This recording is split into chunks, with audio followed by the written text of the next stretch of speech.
It is a book that has caused quite a stir in some sectors, one that contradicts a lot of what has been reported by researchers in recent years. Former NFL star Merril Hoge is one of the authors of BrainWashed, the bad science behind CTE and the plot to destroy football.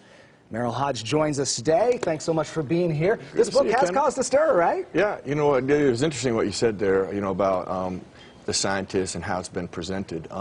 That's actually maybe why we are in the situation that we're in, is that you've had people that have signed Hippocratic oaths who have abused it.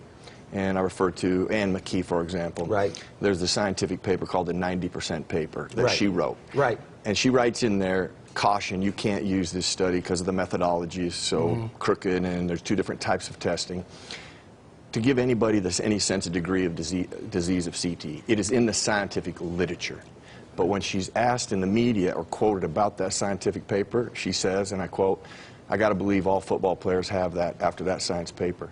There's nothing in that scientific piece of paper that would even remotely give you any inkling to say that in the public arena.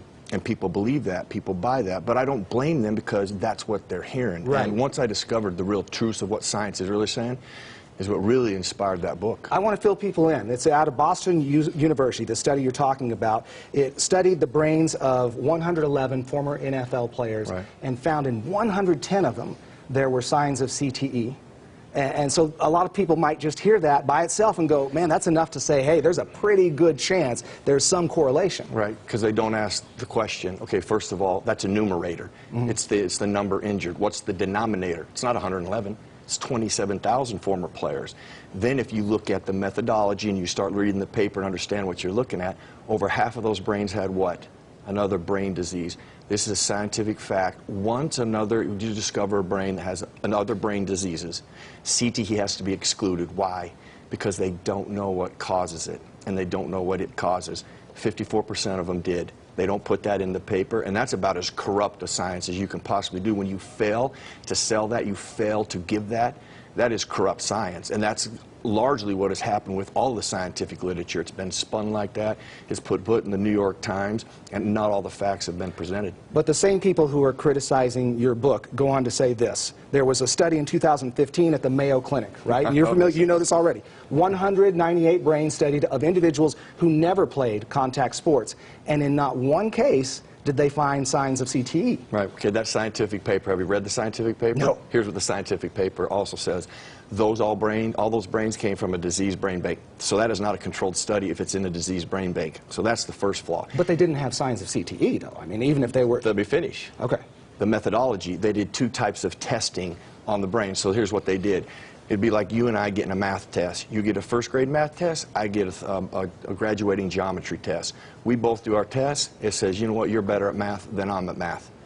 Well, we didn't. How can that be when you did the first grade math test and I did an advanced geometry test? You can't do that. They did two types of testing. The people that they found CTE in, they did like a pin-like prick of tissue, one staining. The people that they find CTE in, a quarter-like piece of tissue and two stainings.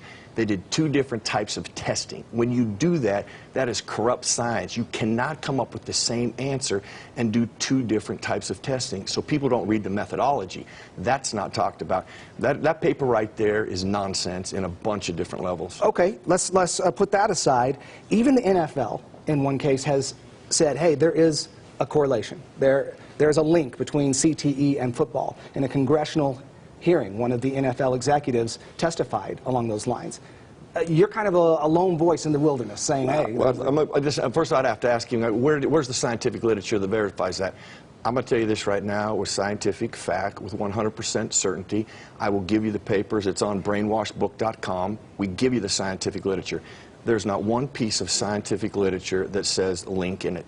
Not one scientific piece of literature. Yeah. There is no evidence that football or concussions are going to cause CTE.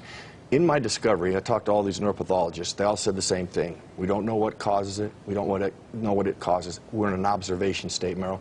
There's 300 cases in the medical journal that have the pattern CTE. Over 100, never played football, never played sports, never had a history of head trauma, and never had a concussion. How do you answer those 100 cases? Yeah. They're not football, but people don't know about that. Right. And the literature that you're talking about, there's no scientific literature that says link. Yeah. Okay, and when you talk about causation is not, association is not causation, I mean, there's no association means absolutely nothing scientific that is the cause of something. Right. And people have actually, the media and even Boston University has spun it as that. And there's no scientific evidence behind that. One more quick question, just from the folks who are saying, hey, they don't like the book for whatever reason. The Centers for Disease Control said they say that there's enough evidence to show that repetitive knocks to the head, in whatever form they come in, leads to CTE. Right. Incorrect. You to access CDC then to prove that scientific literature. The CDC gets their information from one source, Boston University. And don't think the CDC is perfect. The CDC also put out, you know, that the highest suicide rate is forestry and farming, that they had to retract that because it is not. It is in the medical profession. Yeah. So the CDC makes all kinds of mistakes. If you say that, here's what you guys need to do in the media. Tell the CDC, prove us the scientific literature that you're referring to, because it doesn't exist. Therefore, if you look at their history, they're following Boston University, and they're the ones that have been creating this narrative with absolutely no scientific evidence to back it. All right, Merril Hoge, thank you so much for pleasure, being here brother. today. Check out the book. Go to brainwashbook.com if you want to read all of this and more. Courtney.